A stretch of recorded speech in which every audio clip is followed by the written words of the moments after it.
All right, it's 3:30, at least on my clock. Maybe the clock in the room's late, but we'll go with mine. We'll start the Ways and Means Committee on Monday, April, it's not 22nd, it's the 26th. So I already see a typo, but we'll address that. So the first step is to approve the minutes of the March 22nd, 2021 meeting. We need to put it on the floor. Jennifer is the first. Phil is the second. Any questions, clarifications, corrections on that? All right, seeing none. All in favor with the sign of aye? Aye. Those against with nay? All right, passes unanimous. We'll move into informational items. Our first one is the county clerk's report. This month, the county clerk added some additional details along with the collections and transaction report, the tax rate adjustment, and some other good informational. I guess I'll open it up to the committee members if you have any questions for the county clerk. And I'll ask the county clerk if she would like to add any commentary to her submission. Yeah, we did include a couple of extra pages for just really a kind of a brief snapshot of what we've been doing over the last 90 days, just so that you have some more information about our office and what we do there. And I'd like to, if you don't mind, just highlight a couple of the items that we listed just for the folks that are listening. We'll start with the tax extensions. They were completed on time. We extended $327 million in taxes and fees throughout the county. Our various, which I'm sure Nicole will go into more detail in her report on that. We had some various scanning projects that were completed. The historical county board packet scanning project was approved by the board last December, covering packets from 1956 to 2014. Those were completed, which is good. We received electronic files for 852 meetings that have been uploaded into the management system, which allows them to be viewed and searched now by all departments.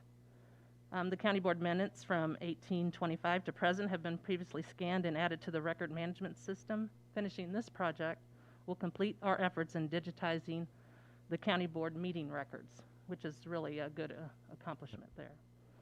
Our recording software enhancements, I'd like to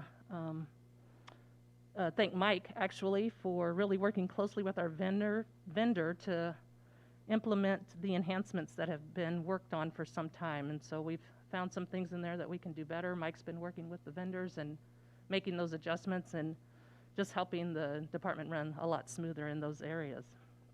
Our marriage license is online application. For those of you, you may or may not know that you can complete the marriage online application online. Actually, couples can do it at their convenience, and then they come into our office for the final completion of that, which really made it handy during the COVID.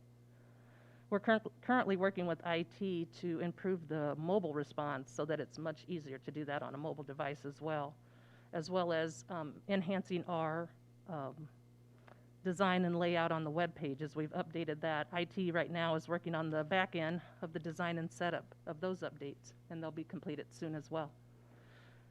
The liquor licenses renewal letters went out to 46 establishments in the unincorporated areas of the county. We're a little over 9 weeks away from the June 30th expiration date of those licenses. And we send those notices out early because not only do they have to have approval from us, but they also have to have their license through the state. And finally, our economic interest statements, which all of you are familiar with those. Those are coming due on May the 3rd. That's the deadline.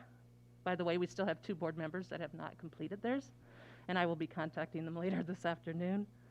We're waiting on 147 of the 1,413 required filers as of today. And the late fees start on May the 4th. And if you're not familiar with the late fees on the economic interest statement, if you file from the 4th through the 17th, it's $15 fee. If you file on the 18th through the 31st, it goes up to $115 fee. And then after the 31st, it goes up $100 a day. So just making note of that. But that kind of gives you a brief snapshot of some of the other things happening in our office. Okay, thank you for that update, and hopefully our 2 board members who are waiting out there will not avoid their fees. Any questions from the committee for Ms. Parker? All right, well, thank you for the update. Thank you. Thanks, Mike, for the IT work and the stuff you've done to improve. Appreciate that. We will now move to the County Election Commission with Mr. Bride. Mr. Bride's probably got a few good updates for us, so the floor is yours, sir. Thank you, Mr. Chairman. Just a little bit of an update. We did have the canvass last Wednesday for the April 6th consolidated general election, so that election has been finalized, and the certificates of election and the certifications have been sent out to all the jurisdictions from the election. A little bit of background: we had a 17.48% turnout countywide. We had a 22.47% turnout in the city of Peoria, and we had a 41.46% turnout in the city of Elmwood. What you'll see in some of these smaller general elections, the consolidated general, is it's always driven by locality, and you had 4 people running for mayor in Elmwood, so we had a tremendous turnout there. We also had other places that had 3 and 5% turnout, so that's why the county-wide one doesn't always give you the full picture. We did have 67.8% of the people vote on election day. 18.9% voted early, and 13.25% voted by mail. So it gave us about a 32.2% of the voters voted before election day. Percentage-wise, that's in line with the election a couple of years ago, but by volume, we were up dramatically for vote by mail, and actually up considerably for early voting. So we're seeing that trend. We've been seeing the trend, especially on the vote by mail, of 150 to 200% growth in each election over the last election, and expect to see that trend continue going forward. As for the upcoming months at the Election Commission, we have about 3 different projects that we're starting to work on. One is we're starting to put together the documentation for the process of replacing the current voting system. The system was purchased in 2006, and it's at end of lifetime for the system. So we're starting to put together an RFP, and which will take several months, but we're starting that process for the replacement of the current voting system. One of the other things that we have to do, we will redrawing the precincts for Peoria County. The Election Commission under the code draws those precincts, but we're waiting for other jurisdictions to draw those, including the county board and the cities, to make sure that we're kind of last in line, and when we have to draw those precincts. And then the third thing is we'll be doing a vote mailing for to every resident in Peoria County of a new voter registration card, which we're required to do every 2 years, and that'll come after we draw the precincts. So those are the projects for the summer, and a update on the election. Okay, thank you for the update. Any questions from the committee members? No, all good? Oh, Phil?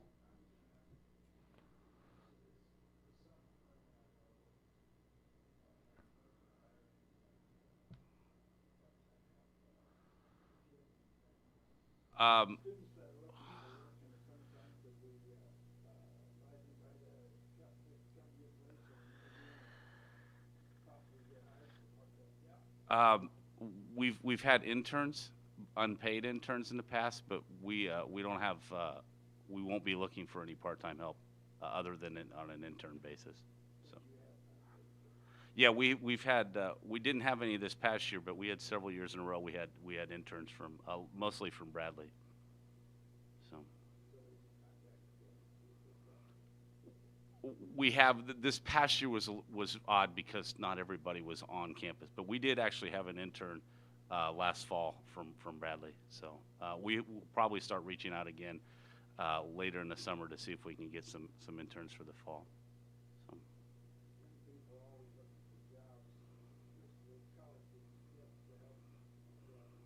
Well, one of the things is that Bradley requires some type of internship.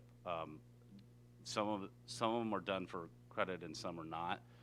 So we've been able to, for lack of a better term, take advantage of the fact that some of those kids need an internship, so we've brought them in. And we've, most of the time, they've turned out to be excellent, excellent at work and a lot of interest in what they're doing, so. Yeah, if we had placement, although not as many of them want to stay in Peoria, so. Okay. So Phil, I don't know if they hire retirees for unpaid interns or not. Just asking. I thought maybe you were looking for an opportunity. We're open. Okay. Any other questions for Mr. Bride? All right. Well, thank you, Tom. We will move now to the Supervisor of Assessments Board of Review Tax Cycle Update with Mr. Dave Ryan. Thank you, Steve.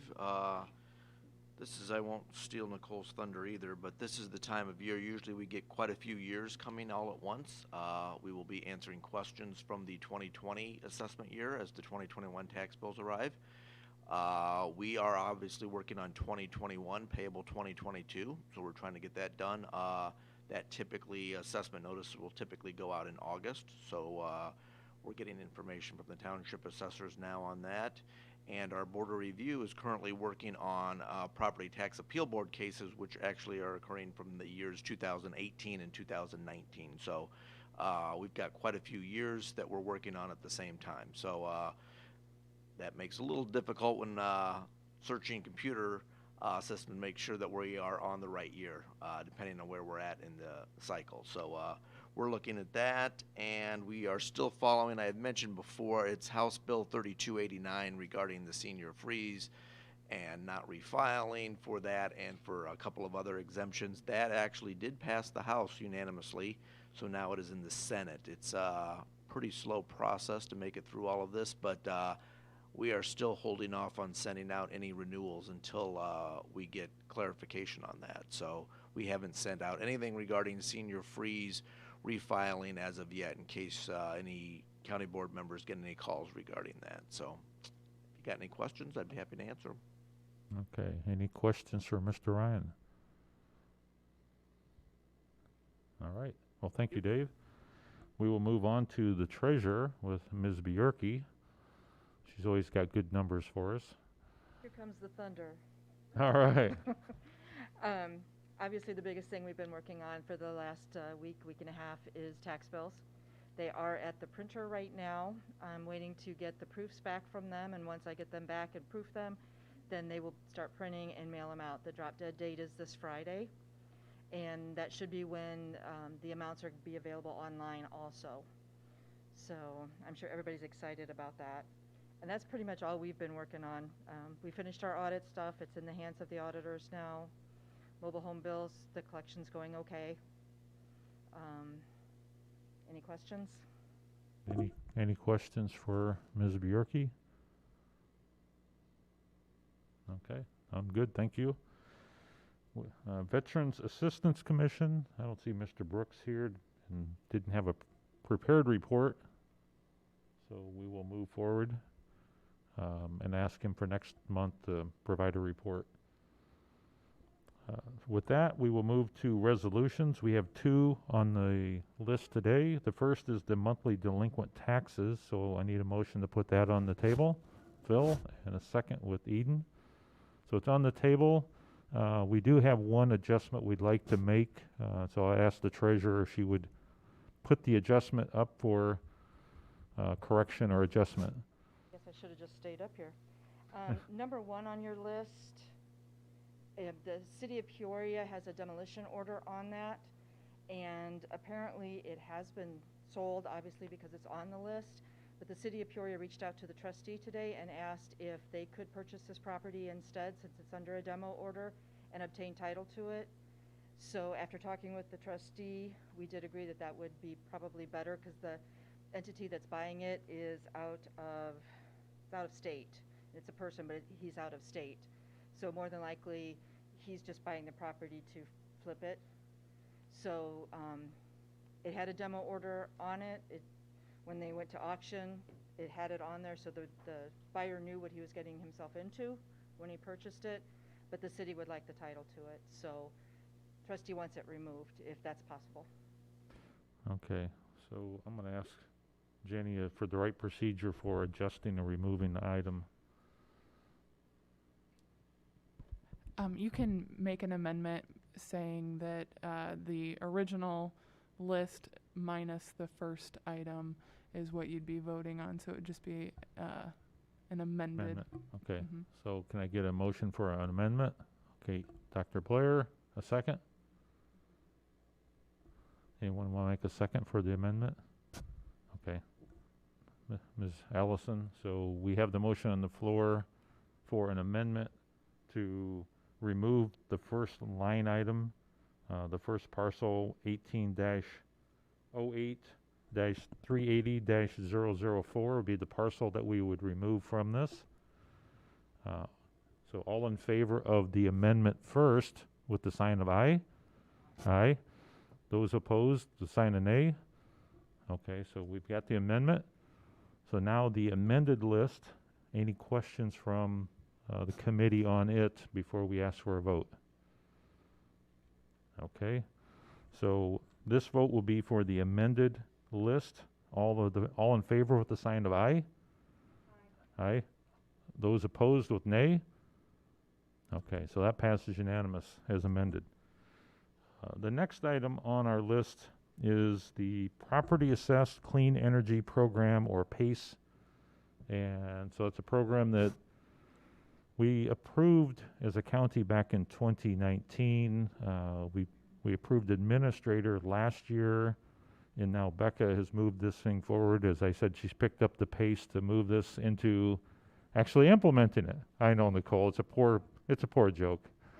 I'm trying. So Becca, it's yours on the floor to present. No, first we got to put it on the floor. So I need a motion to put it on the floor. Dr. Blair, and a second, Allison, Ms. Allison. So now it's on the floor for presentation.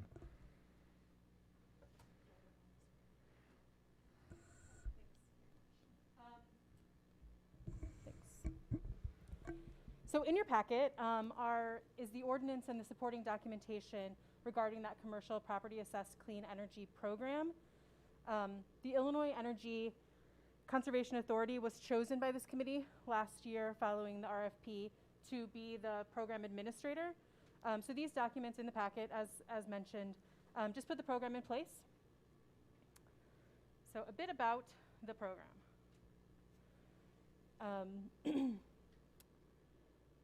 CPACE is for commercial property owners only, and helps with financing of energy efficiency projects, and those energy efficiency project list is vast. It can be retrofit, it can be new construction, anything from renewable energy to just simple lighting upgrades or a new roof so that you can put in solar PV. Water use and water quality projects are included in that, as well as electric vehicle charging infrastructure. One important part of the CPACE program is that assessments do stay with the property. They do not accelerate, and they're not due at the sale of the property. Stay with the property. CPACE financing is funded entirely by private capital sources and is repaid via assessment on the property tax bill. Typical CPACE financing, the loan term can be from 5 to 30 years. The interest rate is the market rate. Loan size varies considerably, with a threshold of $50,000 up to $50 million. And then the PACE program requirements, and these are dictated by the PACE Act, the same as the financing terms. The PACE loan to value can't exceed 25%. The term is limited to the useful life of the equipment that's involved in that energy efficiency upgrade. Energy project assessments are required for any PACE financing project, and those are done by an approved and certified contractor. Mortgage lenders must consent to PACE financing before the PACE financing goes forward. The benefits to CPACE are that the property owners can finance 100% of the eligible project cost. It's a fixed rate, again, long term, up to 30 years. And that longer term and 100% of the financing of the project does enable larger, more impactful projects that might not be normally financially feasible. certainly boost the property value with those energy efficiency upgrades, and the tenants can share in the savings as well as the cost of the program. That's just a quick synopsis of the program and the benefits of it, and I'm happy to answer any questions. Okay, I'll put it out to the committee if anyone has any questions on this. Like I said, we've talked about this over the past period of time, what the program is, and like I said, we put an administrator in place in last half of 2020, and now we're just getting ready to actually implement it. So again, it's a program, as Becca mentioned, it's funded by private funding. It's not, the county's not providing bonds or funding direct to the property owner who wants to borrow the money. It's run through the tax side. So there are some costs to the county for this that we do get reimbursed for. There's some fees. The treasurer's office needs to add this to the tax statements. The clerk's office needs to add this to the tax filings. So there's at least 2 offices that will have regular touch on it. Our county administrator will be having at least a portion of time to look at the submissions that come through the administrator. So the administrator is going to do all the legwork. And again, there's a fee for their service that's paid by the person taking out the PACE contract. So again, it's providing a service for our commercial owners to upgrade their properties and go to clean energy. So that's kind of the high level. Any questions otherwise from anyone else? Jennifer? I was just wondering, Becca, if you could run through a mock scenario for us as far as what the process would look like for a Peoria County owner. Absolutely. So the first step is pre-approval, and that runs through IECA's website, and that is open now for businesses to already start to get pre-approved, to get into the system and find out what requirements are needed for approval of a project. So that's the first step, is the pre-application process, and then following that it would be a review of the application and looking at, again, going with the contractor to see what the project costs are, what the energy return is, what the return on investment is for that property owner, and then seeking out a capital provider. And all of that is done through IECA, through the project administrator. They have capital providers that are listed. It's still up to the property owner. It's an open market program, so it's up to them to choose their preferred capital provider from the list of approved sites. And then once that assessment is in place, IECA deems that it is a good project. Again, looking at the energy efficiency project assessment, as well as doing all of the due diligence for the capital provider, right, before they make a loan. All of that is in place. Then the final application would be submitted from IECA to us to look at, and there is an oversight committee in place, and that would be the treasurer's office, the county administrator, the clerk, the finance department, and myself. Did I say myself twice? So those people would be looking at it and then can say whether or not it is that it seems to be, as well as validity is provided by outside counsel before moving forward, and then of course our own state's attorney. And then should all of that be in agreement, then the project can go into a closing situation where there would be an assessment. That assessment is then given to, at the closing of the deal, we do a note to have the payment go directly to the capital provider through the tax structure of twice per year payment, and then project implementation. Then the project goes into place, and then we start to collect the funds either the following year or the year after, depending on how long it takes for the project to get in place. Yep. Maybe that was more than you needed, I don't know. It's more than a 2-step process, right? Yeah. And that wasn't a pun, Nicole, so we'll just go with that. Any other questions from anyone else? Okay, if not, all in favor of passing this with the sign of aye? Aye. Those opposed with the sign of nay? All right, it passes, thank you. We now are to the miscellaneous section. Any questions or any topics for miscellaneous? Everybody's awful quiet. With that, we'll adjourn. Thank you.